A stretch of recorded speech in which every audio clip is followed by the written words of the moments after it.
the Son of Man. Unbelievers will note that since the Bible calls Jesus the Son of Man, that signifies that he is not God.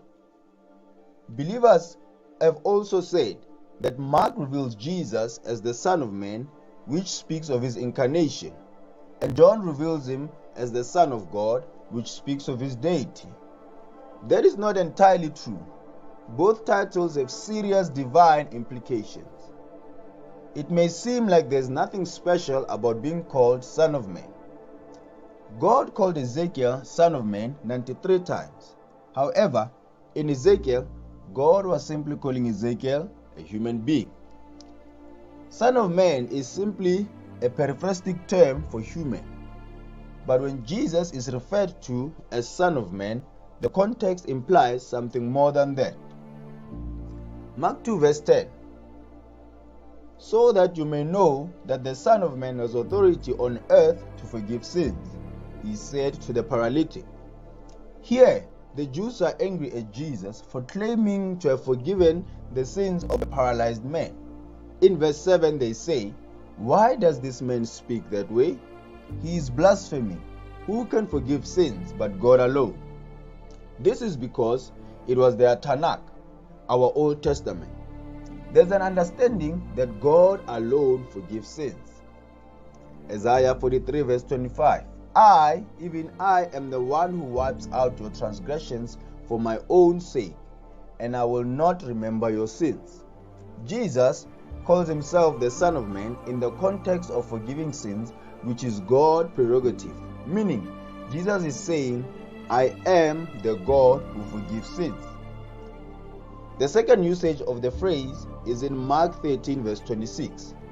Then they will see the Son of Man coming in clouds with great power and glory.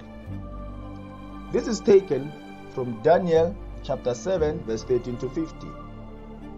I kept looking in the night visions, and behold, with the clouds of heaven, one like a Son of Man was coming, and he came up to the Ancient of Days, and was presented before him, and to him was given dominion, glory, and a kingdom, that all the people, nation, and men of every language might serve him. His dominion is an everlasting dominion, which will not pass away, and his kingdom is one which will not be destroyed. Here, Daniel saw glory, worship, and an everlasting kingdom given to the Son of Man. And Jesus implied this prophecy to himself. In this context, this one, like a Son of Man, conquers the evil world system, verse 9 to 12, obtains authority to rule over God's kingdom, verse 13 to 14, and exercises that authority universally, sharing his rule with the people of God, verse 15 to 28. God's kingdom is given to the one like a Son of Man, meaning God's kingdom is in the hands of a man. That doesn't make sense if the Son of Man is a mere human being. Moreover, the Son of Man rides on the cloud, which was a function associated with God alone. See Psalms 104 verse 3. He is also worshipped universally, verse 14.